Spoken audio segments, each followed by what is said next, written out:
Big Al. Hello, everybody, it's Big Al, and I am coming to you with a video that was made by Garth for War of Nova Reading Reports. So now I'm going to switch over to that video. 100 tile here. So, Corruptor, huge. Absolutely huge. It's one of the really good ships in the game. As you can see, it gave my Cypher a run for its money. When you go against a more equal, not necessarily one that's going to hinder my abilities and such, you'll see that it goes just phenomenal with Cypher. He's just a monster here. So, I'm looking at the report. I can see, right off the bat, some of the ships that were used. I can see the tiers of the ships, 2, 3, how many they had, how many were killed, and kind of the overall win or loss of it, right? So now I'm going to click my details. And here we got a few more stats going on. Still the overall general screen. We can see the ship's damage. We can see strike craft damage, and we can see the damage that was received on both sides. So just some basic numbers and things just to get us started and see what we're working with. We got our summary. Summary breaks it down a little more, so now we know who's dealing what damages and who took what damages, how many are died, things like that. So the big thing for the reports is combat logs. So combat is done over 10 rounds, and as you'll notice, you start with a pre-combat, and it'll go all the way to the 10 rounds. If you get past the 10 rounds and there's still life on both sides, you will draw. That's what a draw is. Um, if you don't, as you see, wherever the last one was, that's where it's going to stop. It's done there. And now we have a report. So as we click through, we can see these numbers aren't entirely accurate. We know that there's some visual bugs related with this, but these, for the most part, are going to tell you kind of like, hey, how are we doing on each round? So round one, you can see again, massive damage out of the Cypher. That's why I chose him to be the guy that I wanted to submit. Just huge. And then I chose tank troops. And look, even just the tanks troops are doing very well against tier 3s. Tier 3s. This is PvE, so of course I'm going to end up performing better even at a lower level. PvP is what's really gonna show the difference, and once I start getting some of those reports, I may come back and cover them. But this video is about reading reports, and so I'm going to show you what we're looking for in here. So we're going to click this little spyglass up here on pre, and now we're reading all of the details. So this right here is telling you what is happening in the back end on the server when it's running the batch of combat. It's running all that, and then it's generating this visual that we can see. So this is how it's going to read out to us.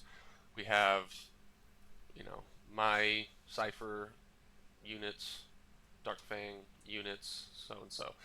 So that's just kind of where we're starting at. What's our starting values? Preparations, right? These are some of the skills that are going to be launching off of like your officers and such. So we'll see all of these activate.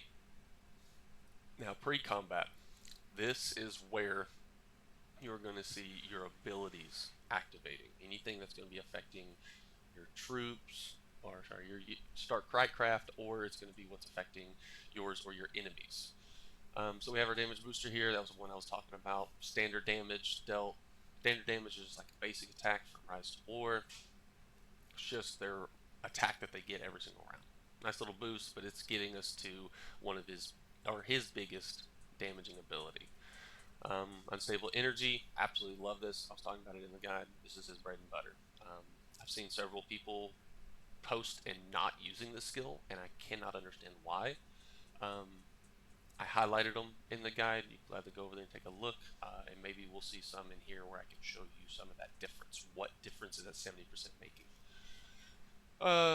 Then we see Dark Fang, he's activating his. So as you can see right here, it's telling us what's activating, and then follows is what is it doing? How is it impacting, right?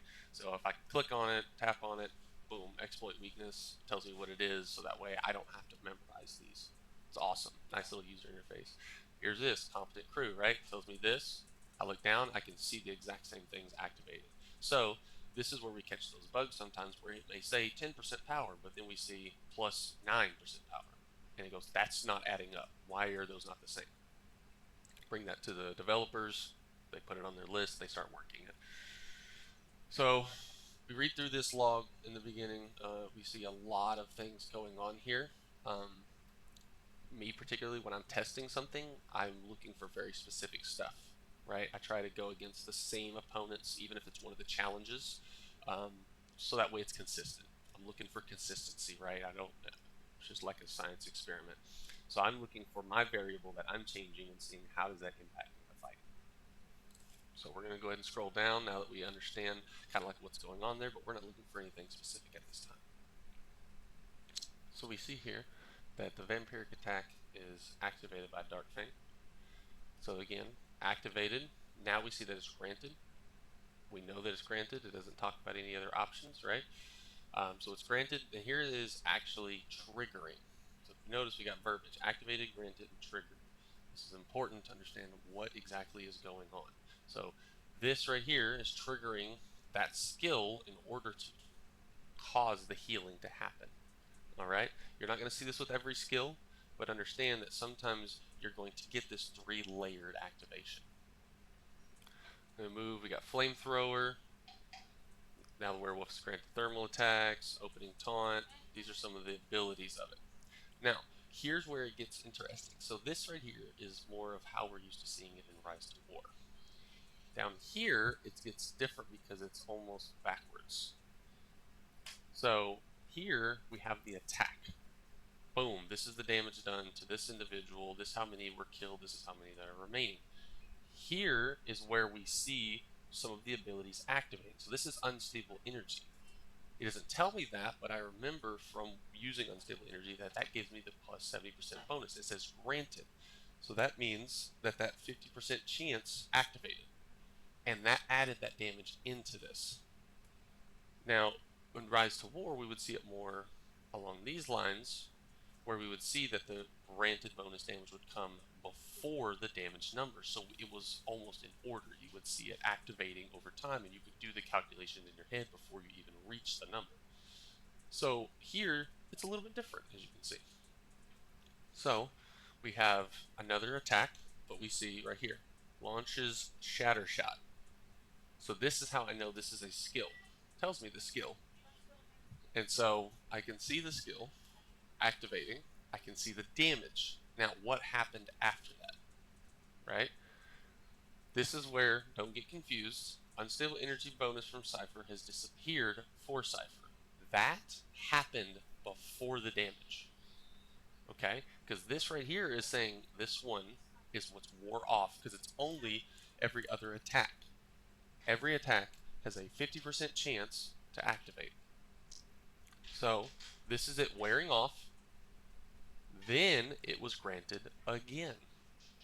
That's why we have this big number here. So don't let this confuse you. These are basically, this is the damage that was done. This should, in my opinion, come at the end. So you see what damage was done, who he attacked, how much damage he dealt, how many he killed, how many's remaining. This should have came first. Should have said unstable energy bonus damage from Cypher has disappeared for Cypher. That should have been above Shattershot. So that way you know this was basically granted above the attack, and then it was gone. Then you launch Shattershot. Then you were granted this bonus, causing this much damage. After the damage was dealt, now they received damage increase plus 20%. That's this right here. That's that second part of that ability. So the next time they take damage, it's going to be 20% stronger. So now we move on to the second part of the Shatter Shot attack. So we see that it's against 2 enemy units. So we have that first instance. Now we have the second instance. Now why is this one 30,000 and this one's 13,000? That's the difference between unstable energy being not being activated and being activated. This is why I was harping on that and saying this is his bread and butter in that guide. So if we look at this, we see the Cyclops. We know that Cyclops is a large unit. It's a very tanky unit. It's hard to kill, and it also takes reduced damage. The Basilisk is a medium unit. It also is a little bit harder to kill, but doesn't have the defense or the health that the Cyclops has. But yet it took less than half. This is where I found it interesting. Okay, so this is the second attack. It hits for 13,000 compared to the 30,000. This is where we see it was the unstable energy of plus 70% damage was not activated. Now again, 70%, I see more than 70%. I see over double the amount of damage dealt because of this. That's huge. That's massive. That's why I go for it. I think that it scales exponentially when it comes to skills. I'm still trying to figure out exactly how the damage formula works, or at least a rough area, but it definitely is more than 70%, and I think that that is how it is calculated. So here we see it without 13,000. So this right here, again, this damage boost was not granted. Cypher attacks. Because Cypher is a capital ship and Basilisk has a counterattack ability built into the unit, they cannot counterattack a capital ship. So that's why this was saying not granted. So that should follow the damage. And then they know that Basilisk receives the increased 20% damage on the next ability hit, or next damage received in general, sorry, just like the Cyclops did. That's how the flow is happening here. We move on to the next one, and we have First Blood. Love this skill. Amazing skill. Sadly, it doesn't do as much damage, not 400%, as the Shatter Shot, but it still does a lot of damage on two targets, and it causes them to basically it activates more often. So that's why I like First Blood. We can see here's our damage, but again, we know that unstable energy was not activated, and this right here would have came before the damage. So that's why we have 9,097. Werewolf suffers damage dealt reduced minus 20%. So this is where we catch a bug. So what we see here is that First Blood is supposed to, at max level, next damage dealt is minus 50%. But here it's telling us it's 20%. So the description is not matching what is actually happening. This is how we catch the bugs. This is why it's important to read reports. And hopefully the developers will see this. They will see what we're talking about if it hasn't already been talked about. And boom, we can get this resolved in the future. But this isn't as big as some of the other bugs that we're seeing.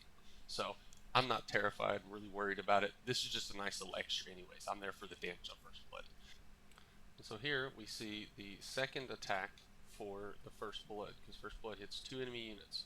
So here's our second attack, and again, this should be above, because even though we weren't granted it, that is the ability that was used. It's disappeared. Now it's time for a new instance of damage, right? And as we can see, 9,000, 24,000. This is both First Blood.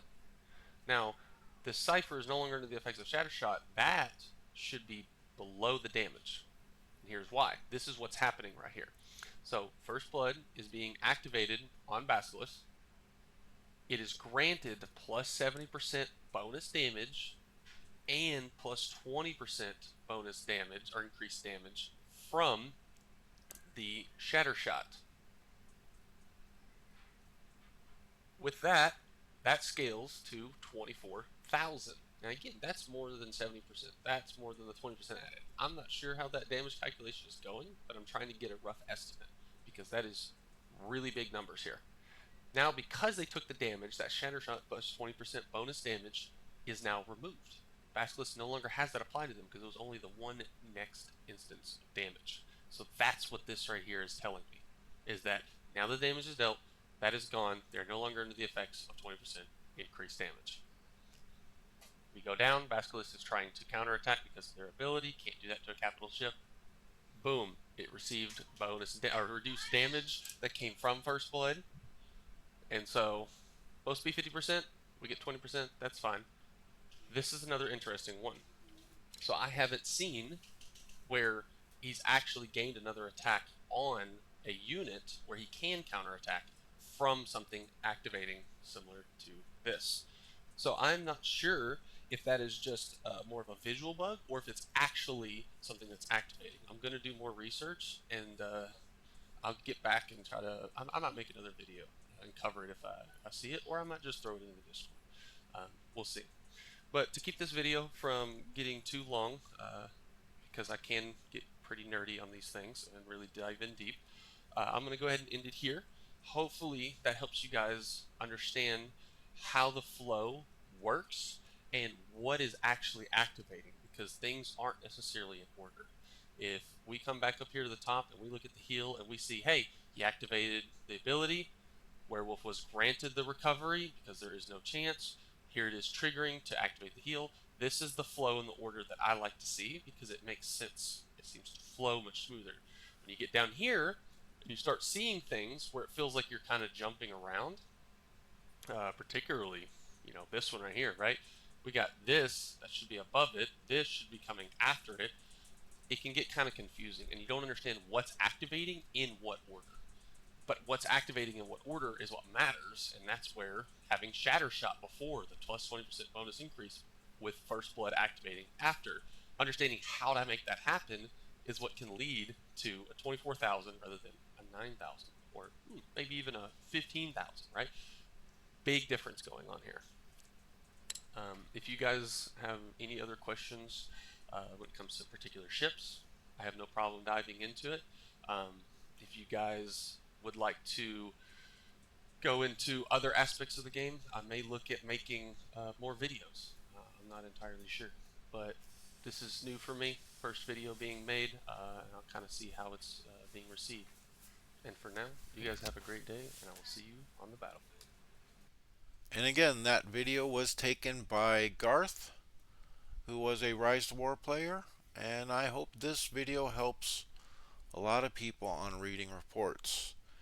He is a very good guy. He's making a couple videos to try to help people. So, there it is. You can come to me, you can come to him. So, as always, make the most out of what you got.